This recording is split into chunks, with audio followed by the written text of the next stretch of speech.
সহযোগী সংগঠনের উদ্যোগে আজকে ইফতার মাহফিল রোজার তাৎপর্য পূর্ণ আলোচনা সভা সম্মানিত সভাপতি অন্যান্য ওলামায়ে কেরাম সামনে উপবিষ্ট আছেন আমার ইসলাম প্রিয় দিন প্রিয় মুসলমান ভাইয়েরা, আপনারা সকলে অবগত আছেন এখানে যে যত ছোট খুতবা পড়া যায়, যত সংক্ষিপ্ত আলোচনা করা যায়, আসলে সময় সংক্ষিপ্ত।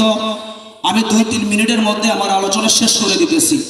তার কারণ অন্য দিনের রোজার তুলনায় আজকের রোজার কষ্টটা একটু বেশি হইতেছে। যাই হোক, আমি আপনাদের সামনে ছোট্ট একটা আয়াত তেলাওয়াত করেছি। আল্লাহ তাআলা বলেন, ওয়ালা তাহিনু ওয়ালা তাহজানু ওয়া আনতুমুল আ'লাউনা ইন কুনতুম মুমিনিন।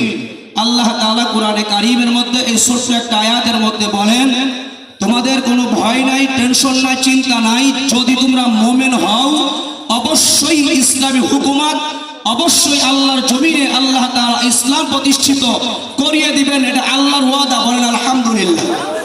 আমাদের একটা বিষয় লক্ষ্য রাখতে হবে, একটা বিষয় আমাদের গুরুত্ব দিতে হবে, সেটা হলো আমাদের মধ্যে ওয়াতাসিমু বিহাবলিল্লাহি জামিআন ওয়া লা তাফাররাকু ফিল আদিয়ান। দ্বীনের ব্যাপারে, আমাদের পদের ব্যাপারে কোনো বিষয় যেন বর্তমান প্রেক্ষাপটে আমাদের মধ্যে কোনো ইখতিলাফ মতনৈক্য না আসে, এর একটা বিষয় লক্ষ্য রাখতে হবে। 2 নম্বর হলো আমরা সর্বদা নিজে মুমিন হওয়ার চেষ্টা করব, আরেকজন ভাইকে মুমিন বানানোর জন্য চেষ্টা করব। আল্লাহ তাআলা যেমন বলেছেন, কু আনফুসাকুম ওয়া আহলিকুম নারা, নিজে ইসলামের মধ্যে ঢুকতে হবে, স্ত্রীকে ইসলামের মধ্যে ঢুকাইতে হবে, সন্তানকে ইসলামী আন্দোলনের ফরম পূরণ করাইতে হবে, সন্তানদেরকে ছাত্র আন্দোলনের মধ্যে ঢুকাইতে হবে। আমি যদি শুধুমাত্র ইসলামী আন্দোলন করি তাহলে আমি একা একা জান্নাতে যেতে পারবো না। কথা বলেন ঠিক কিনা?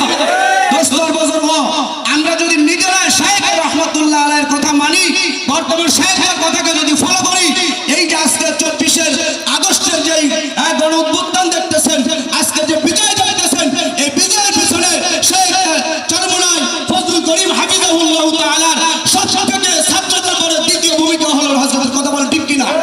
এই জন্য আমরা নিজেদেরকে ছোট মনে করবো না, ছোট ভাবার সজাগ নাই, ছোট মনে করার কোনো সুযোগ নাই। এই জন্য আসুন আপনাদের সবাইকে বলতে চাই, আমরা দাঁড়ে দাঁড়ে গিয়ে, বাড়িতে গিয়ে, রাস্তাঘাটে, চায়ের দোকানে, যে কোনো জায়গায় বসবো না কেন, সব জায়গায় আমার মার্কা, হাত পাকা মার্কা, আমার দলের নাম ইসলামী আন্দোলন বাংলাদেশ, এই কথাটাকে সর্ব জায়গায় প্রচার করা দরকার আছে কিনা? মুমিন হওয়ার জন্য আপনাদের সংক্ষিপ্ত একটা ট্রিটমেন্ট শুনেন, সময় কম, সংক্ষিপ্ত আকারে আপনাদের একটা কথা বলতে চাই। আল্লাহ তাআলা যেমন বলেছেন মুমিন হতে হবে, মাথায় টুপি না দিয়ে ইসলামী আন্দোলন করলে তাকে মুমিন বলা হয় না।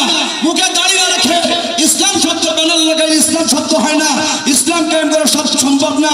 এই জন্য নিজে মুমিন হতে হবে, কর্মী মুমিন বানাইতে হবে, সদস্যদের মুমিন বানাইতে হবে, সিরাতে সুরাতে সর্ব জায়গায় আমার নবীর আদর্শকে বাস্তবায়ন করে দেখাইতে হবে। কথা বলেন ঠিক কিনা? আমাদের শাইখের কয়েকটা দোষ আছে, দোষগুলো শুনে যান। 1 নম্বর দোষ, আমার শাইখ রহমাতুল্লাহ বলেছিলেন নারী নেতৃত্ব হারাম। আমার শাইখ যতদিন বেঁচে ছিলেন নারী নেতৃত্ব করেন নাই। কথা বলেন ঠিক কিনা? এটা বলেন দোষ না গুণ? এটা 1 নম্বর গুণ। নাম্বার 2, আমার শাইখ ভাইকে আল্লাহু আকবার হেফাজত ইসলামের আমির শেখ আহমদ শফি সাহেব রহমাতুল্লাহ আলাইহি আমার শাইখ ভাইকে খিলাফতি দিয়েছেন, আমার শাইখদের পাশে বসিয়ে মুহাব্বতের পরিচয় দেখিয়েছেন, আমার শাইখদেরকে চড়াই ধরে মুহাব্বতের আচরণ দেখিয়েছেন। এই জন্য টুপিওয়ালা, দাড়িওয়ালা, নামদারি কিছু মানুষ আমাদের পিছনে লেগে গেছে। কথা ঠিক কিনা? আমরা একমাত্র আল্লাহর জন্য ইসলাম প্রতিষ্ঠিত করতে চাই। আল্লাহর জমিন, আল্লাহর আসমান, আমি আল্লাহর, সব কিছু আল্লাহর। সবাইকে আহ্বান জানাবো, আসুন ভাইয়ের আমার, আমরা সব জায়গায় আমাদের দলের প্রচার করি। আমার দলের নাম কি ভাই? সবাই বলেন দলের নাম কি? সবাই বলেন আমার দলের নাম কি? আমাদের মার্কাটা কি? আল্লাহ তাআলা।